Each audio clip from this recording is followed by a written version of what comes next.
আজ আমি নিয়ে এসেছি একটা নতুন স্বাদের গাঁটি কচু রেসিপি। এইভাবে গাঁটি কচু বানালে মাছ মাংসের আর দরকার পড়বে না, আর বানানোও খুব সহজ। আর এখন গাঁটি কচু তো প্রচুর পরিমাণে পাওয়া যাচ্ছে। একবার এইভাবে বানিয়ে দেখুন। কিভাবে বানাচ্ছি সম্পূর্ণ ভিডিওটা স্কিপ না করে দেখতে থাকুন। খুব সহজ পদ্ধতিতেই বানাচ্ছি, চলুন বানিয়ে নিই। নমস্কার বন্ধুরা, আমার চ্যানেলে সকলকে স্বাগত জানাই। আশা করছি আপনারা সকলে ভালোই আছেন। আজকে গাঁটি কচু দিয়ে একটা নতুন রেসিপি আপনাদের সাথে শেয়ার করছি। তো তার জন্য আমি নিয়ে নিয়েছি কিছুটা পরিমাণ কচু, গাঁটি কচু নিয়েছি, আর দুটো আলু নিয়েছি। আমি প্রথমে আলু কচুগুলো ছাড়িয়ে ভালোভাবে ধুয়ে নেব। গাঁটি কচুগুলো খোসা ছাড়িয়ে কেটে পরিষ্কার করে ধুয়ে নিয়েছি। কচুর মধ্যে দিয়ে দিচ্ছি কিছুটা পরিমাণ নুন, হলুদ গুঁড়ো, লঙ্কা গুঁড়ো, আর দেবো 4 চামচে 2 চামচ বেসন। তার সাথে দিয়ে দিচ্ছি পাতি লেবুর রস। কচুর সঙ্গে খুব ভালোভাবে মাখিয়ে নিচ্ছি। কচুর সাথে মশলাগুলো খুব ভালোভাবে মাখানো হয়ে গেছে। আমি আধ ঘন্টার জন্য রেস্টে রেখে দিচ্ছি। আধ ঘন্টা পরে ফিরে এলাম। কচুগুলো ম্যারিনেট হয়ে গেছে, আর আলুটা আমি হাফ সিদ্ধ করে নিয়েছি। 50% মতো আলুটা সিদ্ধ করে নিয়েছি। কড়াইয়ের মধ্যে দিয়ে দিয়েছি সর্ষের তেল। তেলটা গরম হয়ে গেছে। ম্যারিনেট করে রাখা কচুগুলো ভেজে নিচ্ছি। কচুগুলো একটু ভালোভাবে ভেজে নেব, বেশিক্ষণ সময় লাগবে না, খুব তাড়াতাড়ি ভাজ। ততক্ষণে আমি একটা মশলা রেডি করে নিই।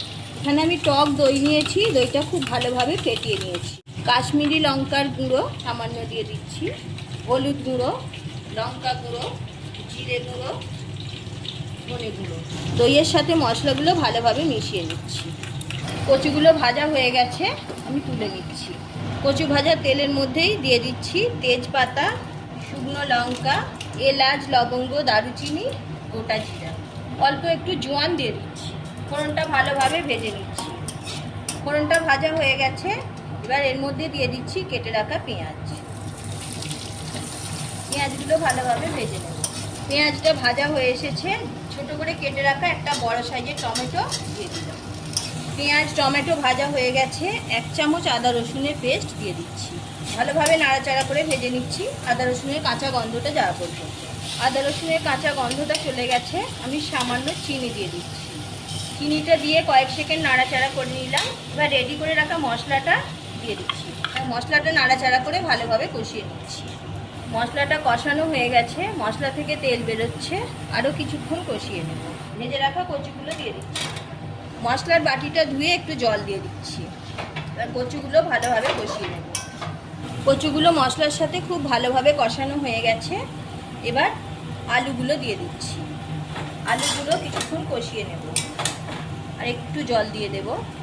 দিয়ে আলু কচু কিছুক্ষণ ধরে কষাতে থাকবে। যত ভালোভাবে কষিয়ে রান্নাটা করবেন, এই রেসিপিটার টেস্ট আরও বেশি হবে। এইভাবে যদি গাঁটি কচু রান্না করেন ভেজে নিয়ে, তাহলে দেখবেন কচুর যে একটা হরহরে ভাব থাকে না, সেটা থাকবে না।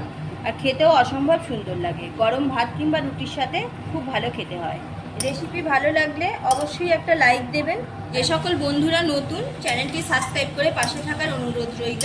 পাশে থাকা বেল আইকন প্রেস করুন, যাতে যে কোনো ভিডিও আপলোড হলে আপনার কাছে তাড়াতাড়ি পৌঁছে যায়।